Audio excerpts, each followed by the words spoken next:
उस रात बारिश बहुत तेज हो रही थी। सड़क पर एक बूढ़ा आदमी अपनी पत्नी का हाथ पकड़े खड़ा था। दोनों की आंखों में आंसू थे और उनके पास सिर्फ एक पुराना सा बैग था। तभी अचानक एक काली लग्जरी कार उनके सामने आकर रुकी। कार का दरवाजा खुला और अंदर से निकले आदमी ने बूढ़े व्यक्ति को देखते ही कांपती आवाज में कहा, सर, क्या सचमुच आप ही रामनाथ जी हैं?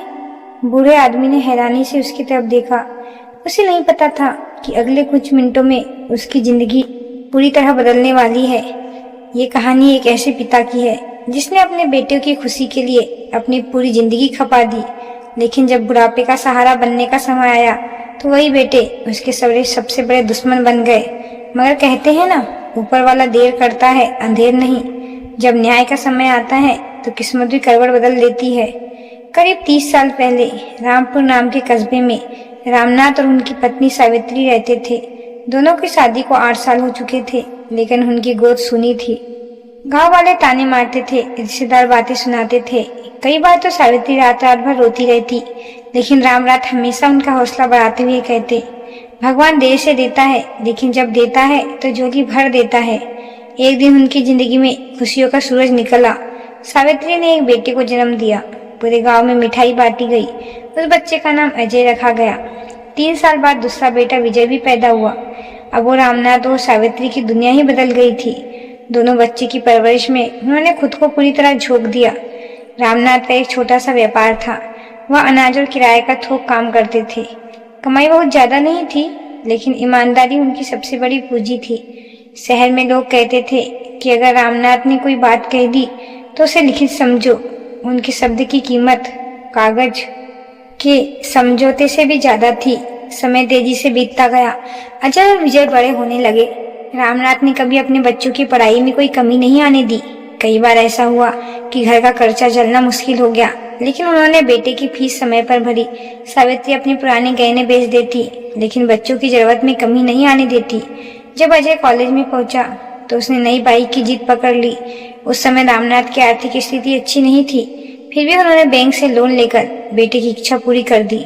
सावित्री ने कहा भी था, इतना कर्ज लेना ठीक नहीं है, लेकिन रामनाथ मुस्कुराकर बोले, बच्चों की खुशी से बढ़कर कुछ नहीं होता। साल गुजरते गए। दोनों बेटे जवान हो गए। पढ़ाई पूरी होने के बाद उन्होंने अपने पिता के व्यवहार में हाथ बांटना शुरू कर दिया। रामनाथ को लगा कि अब उनकी मेहनत रंग ला रही है। उन्हें विश्वास था कि उनके बेटा व्यापार को नई ऊंचाई तक ले जाएंगे। कुछ समय बाद दोनों की शादी भी हो गई। अजय की शादी नेहा से हुई और विजय की शादी कविता से। शादी के शुरुआत दिन घर में खूब खुशियां थी। ऐसा लगता था जैसे परिवार में चांद चांद लग गए हो, लेकिन धीरे धीरे सब कुछ बदलने लगा। नेहा और कविता ने देखा कि रामनाथ के पास अच्छी खासी जमीन, मकान और चलता हुआ व्यापार है। उनके मन में लालच पैदा होने लगा। दोनों बहू अक्सर अपने पतियों से कहती, पता नहीं पिताजी कब तक सब कुछ अपने हाथ में रखेंगे, आखिर यह सब एक दिन तुम्हारा ही तो है। धीरे धीरे अजय और विजय के व्यवहार में भी बदलाव आने लगा। जो बेटे पहले माँ बाप का सम्मान करते थे, अब छोटी छोटी बातों पर नाराज होने लगे। सावित्री कई बार यह बदलाव महसूस करती, लेकिन फिर खुद को समझा लेती कि शायद काम का तनाव होगा। एक दिन व्यापार में बहुत भीड़ थी। त्योहार का मौसम चल रहा था। रामनाथ लगातार ग्राहकों का हिसाब ले रहे थे। उसी भागदौड़ में उनसे एक गलती हो गई। उन्होंने एक पुराने ग्राहक का नाम हिसाब की डायरी में लिखना भूल गए।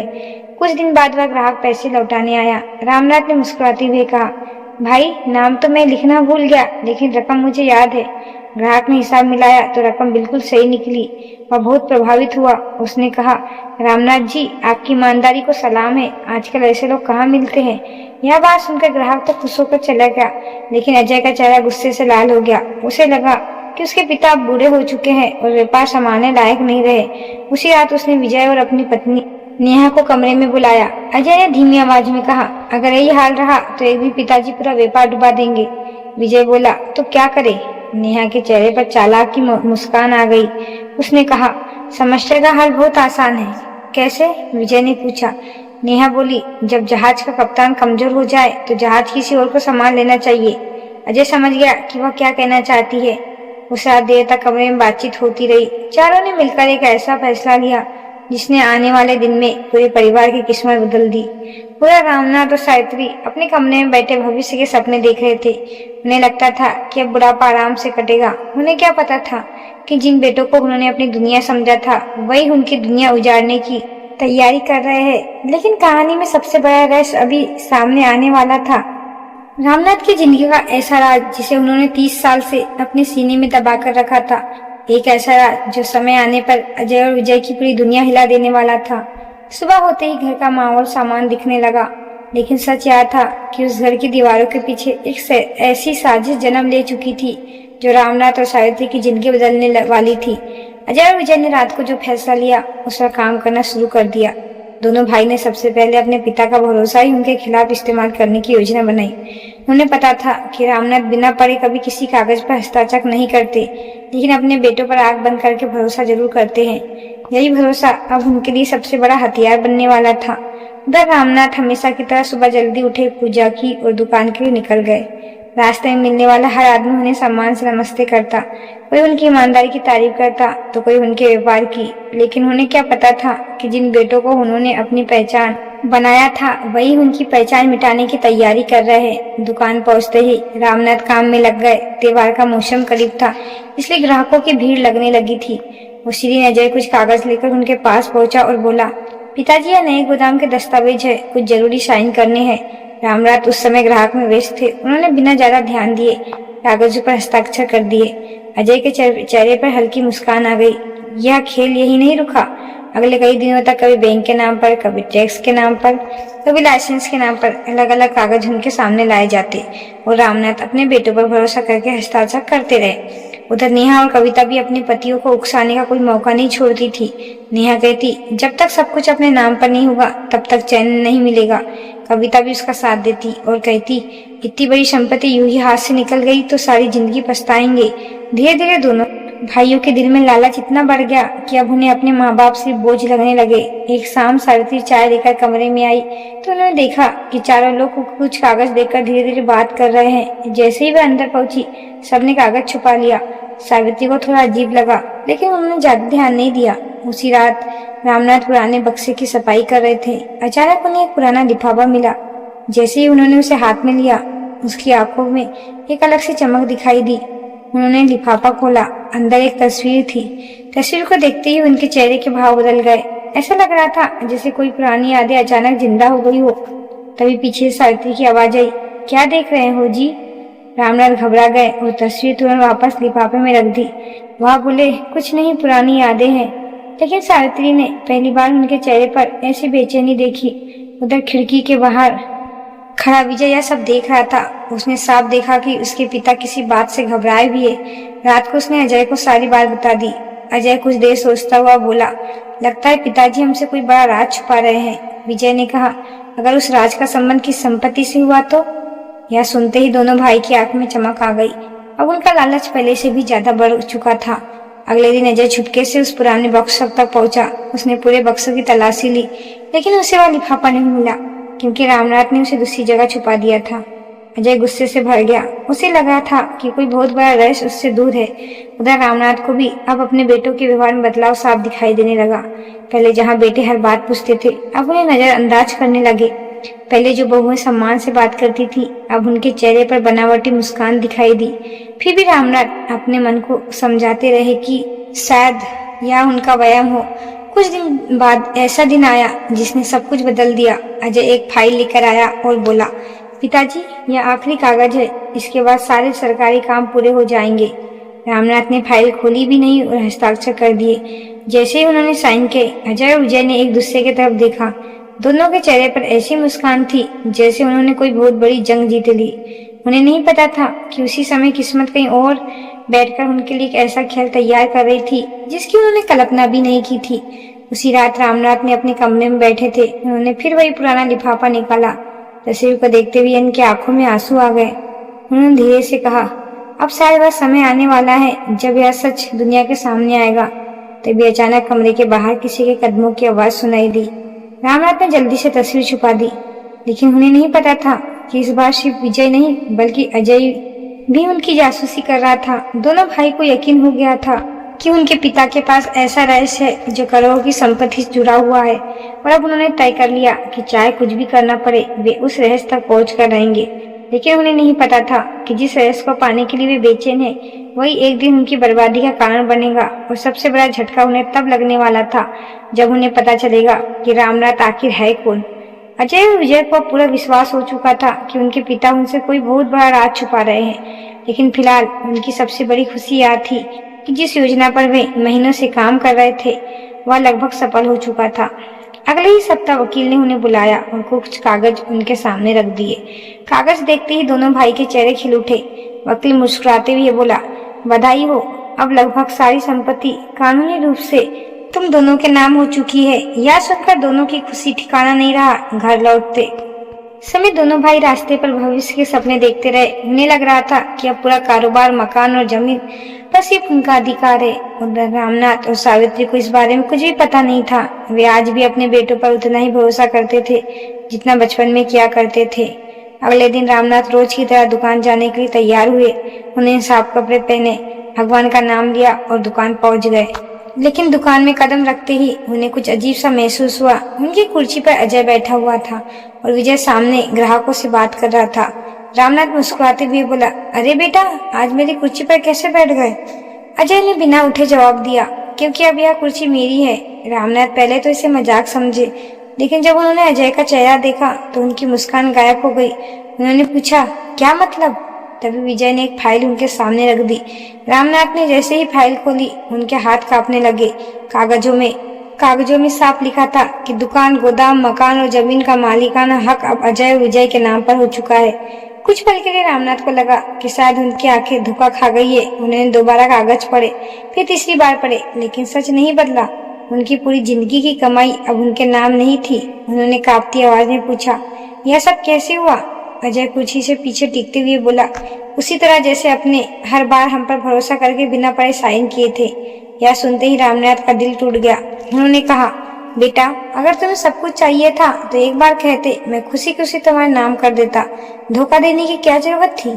लेकिन दोनों भाई के चेहरे पर कोई शर्म नहीं थी। विजय बोला, व्यापार भावनाओं से नहीं चलता पिताजी, दुनिया समझदारी से चलती है। उसी समय दुकान में मौजूद एक पुराने ग्राहक ने यह सब सुन लिया। उसने गुस्से में कहा, शर्म आनी चाहिए तुम दोनों को। जिस आदमी ने तुम्हें इस लायक बनाया, आज तुम उसी को अपमानित कर रहे हो। अजय ने तीखी आवाज में कहा, यह हमारा पारिवारिक का मामला है, बीच में मत पड़िए। रामनाथ कुछ नहीं बोले। उन्होंने आखिरी बार अपनी दुकान को देखा। वही दुकान जिसमें उन्होंने अपनी जवानी खपा दी थी, वही दुकान जहाँ से उन्होंने अपने बच्चों का भविष्य बनाया था। उनकी आंखें भर आई। वह चुपचाप वहाँ से घर लौट आए। घर पहुँचते ही सावित्री ने उनके चेहरे की उदासी पहचान ली। उन्होंने पूछा, क्या हुआ जी? रामनाथ की आंख में आंसू बह निकले। उन्होंने सारी बात बता दी। यह सुनते ही सावित्री के हाथ से पानी का गिलास छूटकर जमीन पर गिर गया। उन्हें विश्वास ही नहीं हो रहा था कि उनके अपने बेटे ऐसा कर सकते हैं। पूरी रात दोनों पति पत्नी सो नहीं पाए, लेकिन उनकी परीक्षा भी खत्म नहीं हुई थी। अगली सुबह नाश्ता की मेज पर अजय ने साफ शब्दों में कहा, अब जब सारी संपत्ति हमारी है तो घर के नियम भी हमारे होंगे। विजय ने भी उसका समर्थन किया। रामनाथ ने पूछा, क्या कहना चाहते हो? अजय बोला, सीधी सी बात है, अब आप दोनों किसी भी फैसले में दखल नहीं देंगे और दुकान पर जाने की जरूरत भी नहीं है। सावित्री की आंखों में आंसू आ गए। उन्होंने कहा, बेटा, हम तुम्हारे माँ बाप है। तभी नेहा हंसते हुए बोली, है तो रही है, लेकिन मालिक बनने की कोशिश मत कीजिए। कविता भी बोली, अब समय बदल चुका है। यह सुनकर रामनाथ और सावित्री का सिर शर्म से झुक गया। उस रात जब पूरा घर सो गया तो रामनाथ चुपचाप से पुराने बक्से के पास गए। उन्होंने वह रहस्यमय लिफाफा निकाला और तस्वीर को देर तक देखते रहे। तस्वीर के पीछे लिखे शब्दों को पढ़ते ही उनकी आंखें नम हो गई। तभी सावित्री उनके पास आ गई। उन्होंने पहली बार दृढ़ आवाज में पूछा, आखिर आज क्या है? इतने सालों से आपने इसे मुझे क्यों छुपाया है?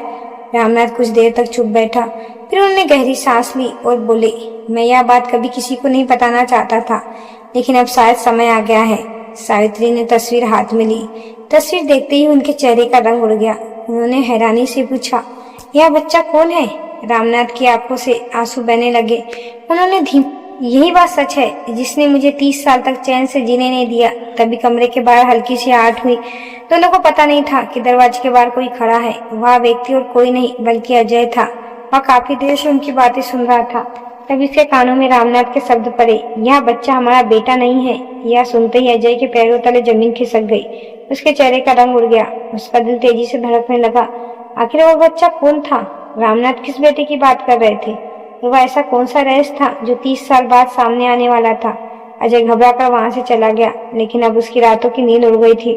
उसे लग रहा था कि कहीं वह सच उसकी पूरी दुनिया न बदल दे, और उसे बिल्कुल अंदाजा नहीं था कि अगले ही कुछ दिनों में एक ऐसा व्यक्ति उनके जीवन में आने वाला है जो इस रहस्य का पहला दरवाजा खोल देगा। अजय पूरी रात सो नहीं पाया। उसके कानों में बार बार वही शब्द गूंज रहे थे, यह बच्चा हमारा बेटा नहीं है। वह करवटें बदलते रहा। कभी उसे लगा उसने गलत सुना होगा, कभी लगा उसके पिता किसी और की बात कर रहे होंगे, लेकिन उसके मन में एक डर बैठ चुका था। सुबह होते ही उसने विजय को सारी बात बता दी। विजय पहले तो हंस पड़ा, लेकिन जब उसने अजय का गंभीर चेहरा देखा तो वह भी सोच में पड़ गया। दोनों भाइयों ने फैसला किया कि अब उन्हें हर हाल में अपने पिता का रहस्य जानना होगा। इधर रामनाथ और सावित्री को अंदाजा भी नहीं था कि उनकी बात किसी ने सुन ली है। दोनों चुपचाप अपने कमरे में बैठे थे। जिस घर को बनाने में उन्होंने पूरी जिंदगी लगा दी, उसी घर में अब वे बेईमान से भी बदतर जिंदगी जी रहे थे। नेहा और कविता का व्यवहार दिन ब दिन खराब होते जा रहा था। कभी खाना देर से मिलता तो कभी ताने पहले मिलते और रोटी बाद में। फिर भी दोनों पति पत्नी सब कुछ सह रहे थे। उसी दोपहर अचानक घर के बाहर एक चमचमाती सफेद कार आकर रुकी। पूरा मोहल्ला देखने लगा कि आखिर इतनी महंगी गाड़ी किसके घर आई। कार से एक अजीब 40 साल का आदमी उतरा। उसने कपड़ों और व्यक्ति से साफ पता चल रहा था कि वह कोई बड़ा आदमी है। उसने घर का दरवाजा खटखटाया। नेहा बाहर आई और घमंड से बोली, किससे मिलना है? उस आदमी ने शांत स्वर में कहा, मुझे रामनाथ जी से मिलना है। यह सुनकर नेहा हैरान रह गई। उसने सोचा शायद कोई पुराना ग्राहक होगा। उसने अंदर जाकर आवाज लगाई। कुछ देर बाद रामनाथ बाहर आए। जैसे ही उस आदमी की नजर रामनाथ पर पड़ी, उसकी आंखें भर आई। अगले ही पल वह झुककर रामनाथ के पैर छूने लगा। यह देखकर अजय, विजय, नेहा और कविता सभी हैरान रह गए। रामनाथ भी कुछ पल के लिए उसे पहचान नहीं पाया। फिर अचानक उनके चेहरे पर आश्चर्य उभर आया। उन्होंने कांपती आवाज में कहा, अरे अर्जुन तुम? वह आदमी मुस्कुराया और बोला, जी बाबूजी, मैं अर्जुन। यह नाम सुनते ही रामनाथ की आंखों में आंसू आ गए। उन्होंने उसे गले लगा लिया। घर के बाकी लोग कुछ समझ ही नहीं पा रहे थे। अजय ने पहली बार अपने पिता को किसी से मिलकर इतना भावुक होते देखा। अर्जुन को अंदर बुलाया गया। वह बैठा। उसकी नजर घर के माहौल पर गई। उसने देखा कि रामनाथ और सावित्री के कपड़े पुराने थे। उनके चेहरे पर खुशी नहीं थी। वह समझ गया कि कुछ तो गलत है। उसने धीरे से पूछा, सब ठीक है ना बाबूजी? रामनाथ मुस्कुरा दिया, लेकिन उसकी मुस्कान में दर्द छुपा हुआ था। अर्जुन ने बाल बदल दी, लेकिन उसके मन में सवाल उठ चुके थे। कुछ देर बाद वह रामनाथ और सावित्री को अपने साथ बाहर ले गया। तीनों एक पुराने मंदिर के पास जाकर बैठ गए। वह अर्जुन ने सीधा सवाल पूछा, बाबूजी सच बताइए, आपके साथ क्या हुआ है? इस बार रामनाथ खुद को रोक नहीं पाया। उसने पिछले कुछ महीनों की सारी कहानी सुना दी। कैसे बेटों ने धोखे से संपत्ति अपने नाम कर दी, कैसे उनका अपमान किया जा रहा है, कैसे उन्हें अपने ही घर में पराया बना दिया जा रहा है। पूरी बात सुनते सुनते अर्जुन की आंखें लाल हो गई। उसने गुस्से में कहा, उन्होंने आपके साथ ऐसा किया? रामनाथ ने सिर झुका लिया। अर्जुन कुछ देर चुप बैठा रहा, फिर बोला, बाबूजी अब समय आ गया है कि सच सामने आए। यह सुनकर रामनाथ चौंक गया। उन्होंने कहा, नहीं अर्जुन, मैं वह बात नहीं बताना चाहता। लेकिन अर्जुन बोला, अगर अब भी आपने सच नहीं बताया तो बहुत देर हो जाएगी। उसी समय दूर खड़ा अजय उनकी बातें सुनने की कोशिश कर रहा था। उसे सिर्फ इतना सुनाई दिया, सच सामने आना चाहिए। अब उसका शक और बढ़ गया। उधर अर्जुन ने रामनाथ का हाथ पकड़ लिया और कहा, आपने 30 साल पहले मेरी जिंदगी बचाई थी। अगर उस दिन आप मुझे अनाथालय से अपने साथ न लाते तो शायद मैं आज जिंदा भी न हो। सावित्री की आंखें नरम हो गई। अर्जुन आगे बोला, आपने मुझे अपने बेटे से बढ़कर प्यार दिया, पढ़ाया लिखाया और अपने पैरों पर खड़ा किया। आज मैं जो कुछ भी हूँ आपकी वजह से हूँ। यह सुनकर रामनाथ की आंखों में आंसू बह निकले। अर्जुन कोई साधारण आदमी नहीं था। वह अब कई कंपनियों का मालिक था, करोड़ों की संपत्ति का मालिक था, लेकिन आज भी रामनाथ को अपना पिता मानता था। तभी अर्जुन ने एक ऐसी बात कही जिसे सुनकर रामनाथ और सावित्री दोनों चौंक गए।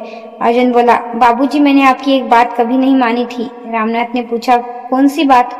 अर्जुन ने कहा, आपने कहा था कि कभी अपने भाइयों को मत बताना कि मैं कौन हूँ, लेकिन अब समय आ गया है कि उन्हें सब पता चल जाए। रामनाथ का चेहरा गंभीर हो गया, क्योंकि जिस सच को वह 30 साल से छुपाकर बैठे थे, अगर वह बाहर आ गया तो अजय और विजय की पूरी दुनिया हिल सकती है। और सबसे बड़ा झटका तो अभी बाकी था, क्योंकि अर्जुन के पास सिर्फ सच नहीं था, उसके पास ऐसे सबूत भी थे जो यह सबूत साबित करते थे कि रामनाथ का खोया हुआ सम्मान वापस मिल सकता है और अजय विजय अपनी ही चाल में फंस सकते हैं। लेकिन उसी समय अजय ने एक फैसला कर लिया। उसके मन ही मन ठान लिया कि चाहे कुछ भी हो जाए वह अर्जुन अपने पिता के करीब नहीं आने देगा, क्योंकि उसे लगने लगा था कि यही आदमी उनकी सारी संपत्ति और सुख शांति छीन सकता है।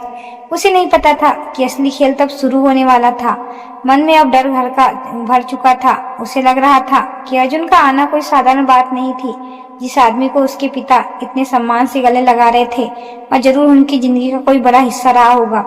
दूसरी तरफ अर्जुन भी समझ चुका था कि रामनाथ और सावित्री के साथ बहुत बड़ा अन्याय हुआ है। अगले दिन उसने अपने कुछ भरोसेमंद लोगों से उन कागजों की जांच करवानी शुरू कर दी जिनके जरिए अजय और विजय ने पूरी संपत्ति अपने नाम करवाई थी। उधर अजय और विजय अपने कमरे में बैठे चिंता कर रहे थे। नेहा बोली, मुझे यह अर्जुन बिल्कुल ठीक नहीं लग रहा। कविता ने भी हामी भरी और बोली, जब से वो आया है मुझे लग रहा है कुछ बड़ा होने वाला है। अजय ने दांत पीसते हुए कहा, जो भी करना होगा जल्दी करना होगा। अगर उसने पिताजी का साथ देना शुरू कर दिया तो मुश्किल हो जाएगी। उसी शाम अजय ने कुछ लोगों को पैसे देकर अर्जुन के बारे में जानकारी निकलवानी शुरू कर दी। 2 दिन बाद जो रिपोर्ट उसके हाथ लगी उसे पढ़कर उसके होश उड़ गए। अर्जुन कोई साधारण व्यापारी नहीं था, वह कई शहरों में फैले कारोबार का मालिक था। उसके पास इतनी संपत्ति थी जितनी अजय और विजय ने सपने में भी नहीं देखी होगी। यह जानकर दोनों भाई के मन में एक नया लालच पैदा हो गया। अब वे अर्जुन को दुश्मन नहीं अवसर की तरह देखने लगे। विजय बोला, अगर किसी तरह अर्जुन हमारे पक्ष में आ जाए तो हमारी जिंदगी बन जाएगी। लेकिन उन्हें नहीं पता था कि अर्जुन का दिल पैसों से नहीं खरीदा जा सकता। उधर अर्जुन ने अपनी जांच पूरी कर ली थी। उसमें रामनाथ को बुलाकर कहा, बाबूजी, जिन कागजों पर आपने साइन किए थे उनमें कई जगह धोखाधड़ी हुई है। कुछ दस्तावेज ऐसे हैं जिन्हें अदालत में चुनौती दी जा सकती है। रामनाथ शांत स्वर में बोले, मुझे संपत्ति वापस नहीं चाहिए बेटा। मुझे सिर्फ यह दुख है कि मेरे अपने बच्चे ने ऐसा किया। अर्जुन की आंखें भर आई। उसने कहा, यही तो आपकी सबसे बड़ी अच्छाई है बाबूजी।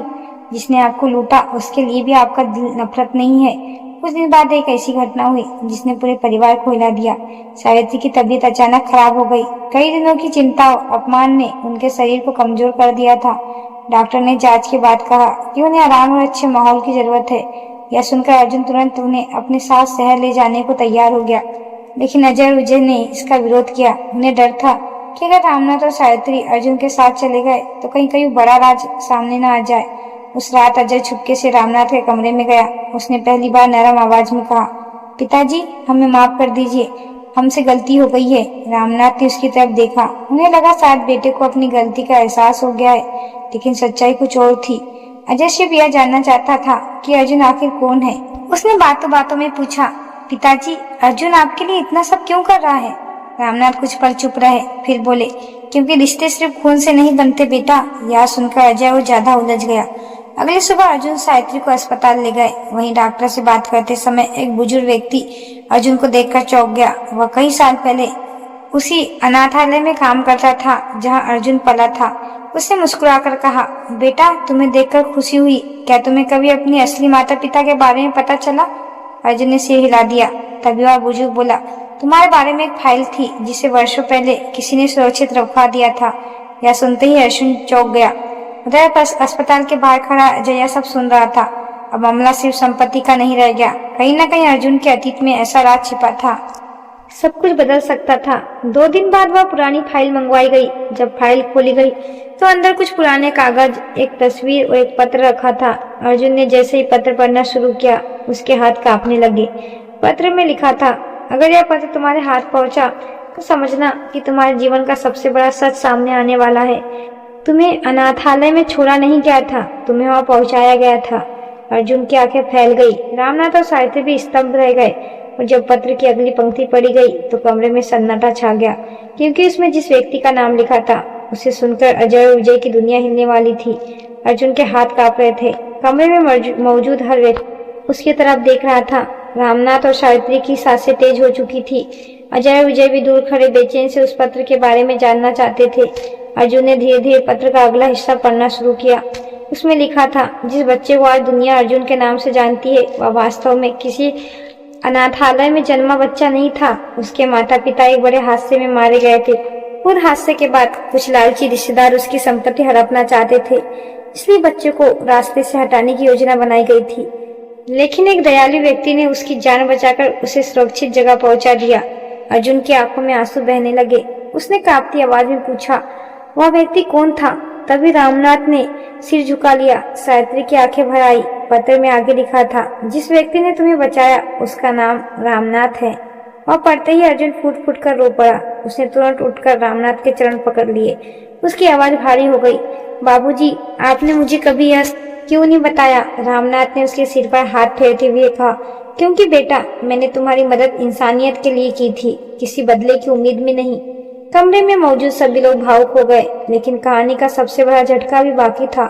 पत्र में कुछ और दस्तावेज थे। उन दस्तावेज में साबित हो रहा था कि अर्जुन के माता पिता के नाम पर जो संपत्ति, उसका कानूनी वारिस वही था।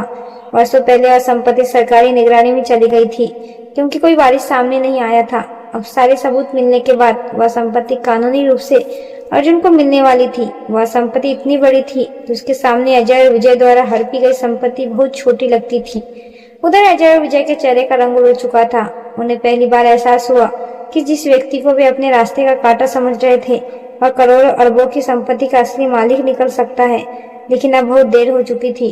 अर्जुन ने उनकी तरफ देखा और शांत स्वर में कहा, मैं तुम दोनों से नफरत नहीं करता, लेकिन तुमने जिन लोगों के साथ अन्याय किया उसका जवाब तुम्हें देना होगा। इसी बीच अर्जुन ने वकील से उन सभी कागजों की जांच पूरी कर ली थी, जिनके जरिए अजय और विजय ने संपत्ति अपने नाम करवाई थी। अदालत में मामला पहुंच वहां साबित हो गया था कि कई दस्तावेज धोखे से हस्ताक्षर करवाकर तैयार किए गए थे। अदालत ने उन कागजों को अमान्य घोषित कर दिया। कुछ ही महीनों में रामनाथ की संपत्ति उन्हें वापस मिल गई, लेकिन रामनाथ के चेहरे पर फिर भी कोई खुशी नहीं थी। उनकी आंखों में सिर्फ अपने बेटे के लिए दुख था। एक दिन अदालत से लौटते समय उन्होंने अजय और विजय को बुलाया। दोनों सिर झुकाकर खड़े थे। उन्हें लग रहा था कि अब उनके पिता उनसे हमेशा के लिए रिश्ता तोड़ देंगे, लेकिन रामनाथ ने साफ स्वर में कहा, बेटा, संपत्ति मिल गई, सम्मान भी वापस मिल गया, लेकिन जो भरोसा टूटा वो शायद कभी वापस नहीं आएगा। यह सुनते ही अजय की आंखों में आंसू बहने लगे। विजय भी रो पड़ा। पहली बार उन्हें अपने किए का एहसास हुआ। उन्होंने अपने माता पिता के चरणों में गिरकर माफी मांगी। नेहा और कविता भी रोते हुए अपनी गलती स्वीकार करने लगी। कुछ देर तक वहां सिर्फ सिसकियां की आवाज सुनाई देती रही। अर्जुन यह सब देख रहा था। उसने रामनाथ से कहा, बाबूजी, अगर आप चाहो तो इन्हें माफ कर दीजिए। रामनाथ ने अपने बेटे को उठाया और कहा, गलती इंसान से होती है, लेकिन उसे स्वीकार करने की हिम्मत हर किसी में नहीं होती। उस दिन के बाद सब कुछ बदल गया। अजय और विजय ने लालच का रास्ता छोड़ दिया। उन्होंने मेहनत से काम करना शुरू किया। नेहा और कविता भी अपने व्यवहार के लिए शर्मिंदा थी। दूसरी तरफ अर्जुन ने रामनाथ और सावित्री के लिए एक सुंदर घर बनवाया, लेकिन दोनों ने वही पुराना घर चुना जिसमें उनकी यादें बसी थी। कुछ साल बाद पूरे शहर में रामनाथ का सम्मान पहले से भी ज्यादा बढ़ गया। लोग कहते, धन कमाने वाले बहुत मिल जाते, लेकिन दिल जीतने वाले बहुत कम मिलते। एक शाम रामनाथ अपने आंगन में बैठे थे। सामने उनके बेटे, बहू, पोते, पोतियां और अर्जुन सभी हंसते हुए बात कर रहे थे। सावित्री उनके पास बैठी थी। उन्होंने मुस्कुराकर कहा, देखा जी, भगवान के घर में देर है, लेकिन अंधेर नहीं। रामनाथ ने आसमान की तरफ देखा और मुस्कुरा दिया। उन्हें आखिरकार वह मिल गया जिसकी उन्हें सब ज्यादा जरूरत थी। संपत्ति नहीं, सम्मान नहीं, बल्कि अपने परिवार का बिखरा हुआ प्यार। कहानी से सीख, जो माता पिता अपने बच्चों के लिए पूरी जिंदगी संघर्ष करते हैं, उनका सम्मान करना हर संतान का कर्तव्य है। लालच कुछ समय की खुशी दे सकता है, लेकिन अंत में जीत हमेशा अच्छे कर्मों और सच्चाई की होती है। अगर यह कहानी आपको पसंद आई होगी तो लाइक, शेयर, सब्सक्राइब जरूर करें। धन्यवाद।